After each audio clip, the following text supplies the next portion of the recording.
السلام علیکم ورحمۃ اللہ وبرکاتہ۔ بسم اللہ الرحمن الرحیم۔ عزیز طلبہ، بہشتی زیور کے آج کے سبق میں ہم باب نمبر 27 پڑھنے لگے ہیں۔ توجہ کیجیے۔ کھانے کا طریقہ، چونکہ اولاد کی پرورش کے بارے میں بات چل رہی ہے تو ان ساری باتوں کا خیال رکھنا ہے۔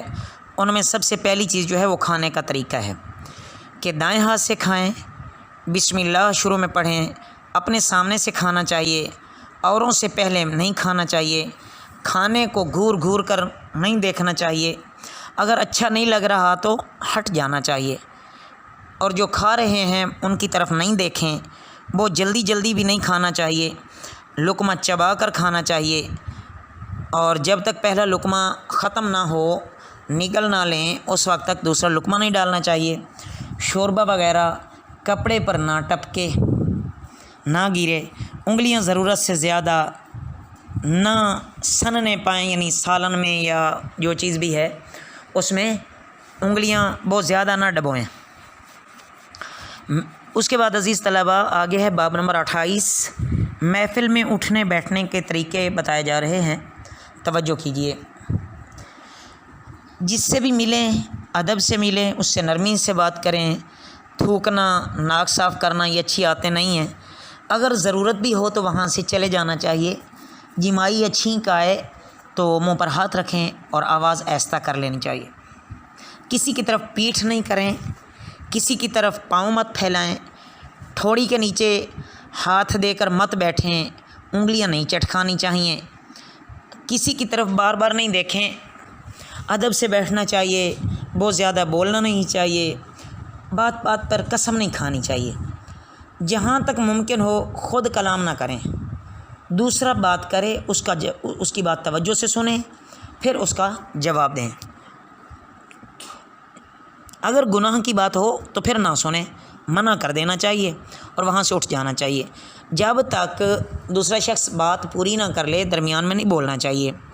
جب کوئی آئے اور محفل میں جگہ نہ ہو تو کوشش کریں کہ تھوڑا سا کھسک کر مل کر بیٹھ جائیں تاکہ اس کو جگہ مل جائے۔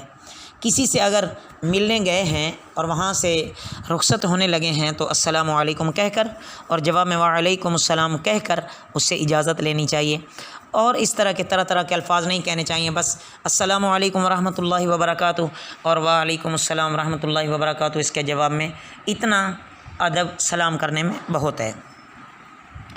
اس کے بعد باب نمبر 29 حقوق کے بیان میں ہے۔ سب سے پہلے ماں باپ کے حقوق ہیں۔ نمبر 1، والدین کو تکلیف نہ پہنچائیں، اگرچہ ان کی طرف سے کچھ زیادتی بھی کیوں نہ ہو جائے۔ نمبر 2، زبان سے ان کی تعظیم کی جائے، ادب کیا جائے۔ نمبر 3، جائز کاموں میں ان کی فرمانبرداری کرنا ضروری ہے۔ نمبر 4، ان کو حاجت ہو تو مال سے ان کی خدمت کریں، چاہے وہ دونوں کافر ہی کیوں نہ ہوں۔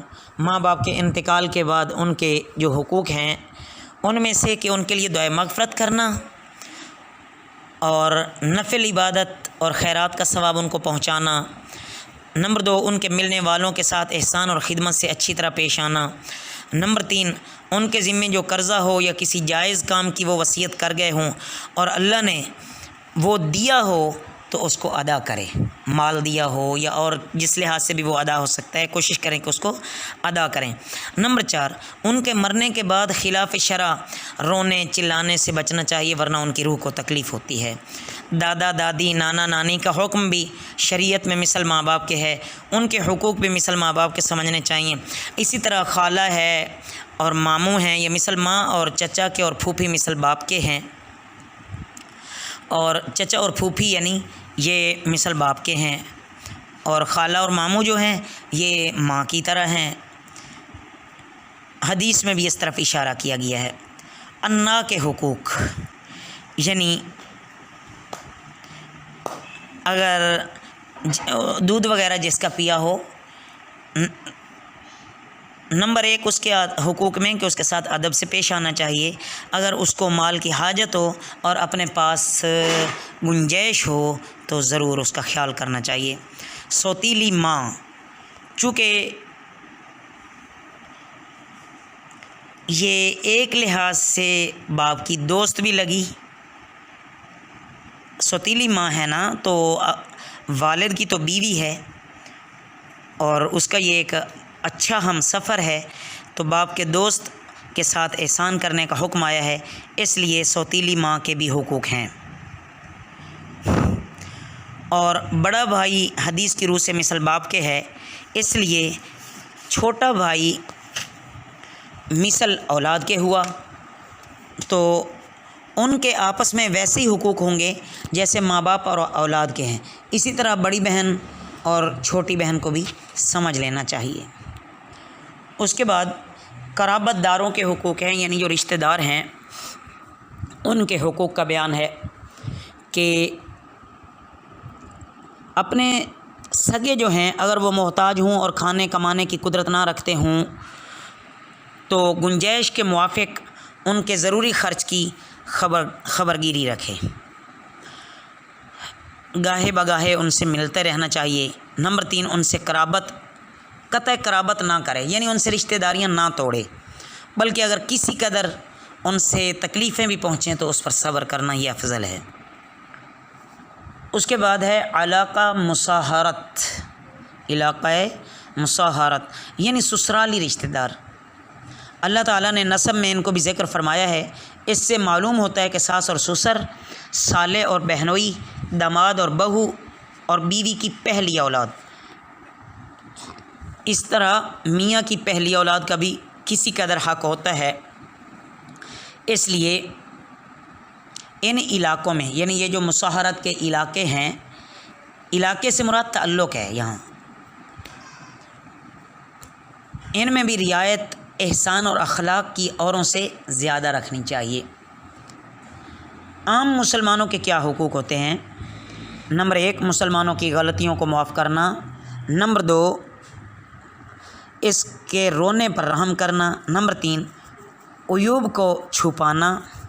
نمبر 4 ان کے عذر قبول کرنا. نمبر 5 اس کی تکلیف کو دور کرنا. نمبر 6 ہمیشہ اس کی خیر خواہی کرتے رہنا. نمبر 7 اس کی محبت نبھانا. نمبر 8 اس کے عہد کا خیال رکھنا.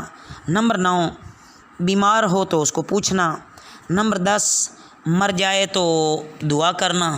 نمبر 11 اس کی دعوت قبول کرنا. نمبر 12 تحفہ اس کا قبول کرنا. نمبر 13 اس کے احسان کے بدلے احسان کرنا. نمبر 14 اس کی نعمت کا شکر گزار ہونا کہ اگر اس نے کوئی احسان کیا ہے آپ پر تو اس کا شکریہ ادا کرنا. نمبر 15 ضرورت کے وقت اس کی مدد کرنا. نمبر 16 اس کے بال بچوں کی حفاظت کرنا. نمبر 17 اس کا کام کر دینا اگر اپنے بس میں ہے تو. نمبر 18 اس کی بات کو سننا. نمبر 19 اس کی سفارش کو قبول کرنا. نمبر 20 اگر اس کو آپ سے کوئی امید ہے اور آپ وہ پوری کر سکتے ہو اس کو نا امید نہ کریں. نمبر 21 چھینکے تو الحمدللہ کہنا جواب میں اور یرحمک اللہ کہے وہ خود، یعنی چھینکنے والا الحمدللہ کہے اور سننے والا جواب میں یرحمک اللہ کہے. اگر نمبر 22 کہ اس کی کوئی چیز گم ہوئی اگر وہ مل جائے تو اس کے پاس پہنچا دے.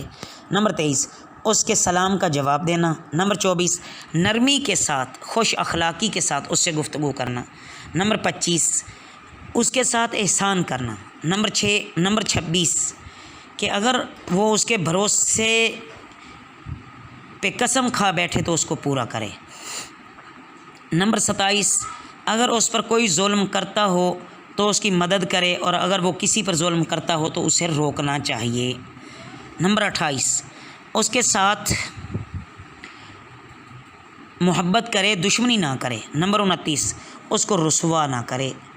نمبر 30 جو بات اپنے لیے پسند کرے وہی بات اس کے لیے بھی پسند کرے. نمبر 31 ملاقات کے وقت اس کو سلام کرے. مرد سے مرد اور عورت سے عورت مصافحہ بھی کر سکتی ہے اور بڑے ہوں تو یہ بہتر ہے، اور بچے ہوں نابالغ ہوں یا ابھی بالغ ہوئے ہیں تو ان کو چاہیے کہ مصافحہ کرنا ہاتھ سے تو جائز ہے، گلے ملنے سے پرہیز کریں۔ نمبر 32، اگر باہم اتفاقاً کوئی آپس میں رنجش ہو جاتی ہے تو 3 روز سے زیادہ بات کرنی ختم نہ کریں۔ نمبر 33، اس پر بدگمانی بھی نہیں کرنی چاہیے۔ نمبر 34، حسد اور بغض بھی نہیں رکھنا چاہیے۔ نمبر 35، اس کو اچھی بات کا کہنا اور بری بات سے منع کرنا چاہیے۔ نمبر 36، چھوٹوں پر رحم کرنا اور بڑوں کا ادب کرنا۔ نمبر 37، 2 مسلمانوں میں اگر آپس میں کوئی جھگڑا ہو جائے تو ان میں آپس میں صلح کرانا۔ نمبر 38، غیبت نہ کرے۔ نمبر 39، اس کو کسی طرح بھی نقصان نہ پہنچائے، نہ مال کے لحاظ سے نہ عزت کے لحاظ سے۔ نمبر 40، اس کو اٹھا کر اس کی جگہ نہ بیٹھے۔ اللہ رب العزت یہ تمام حقوق ہمیں صحیح ادا کرنے والا بنائے۔ وما علینا الا البلاغ المبین۔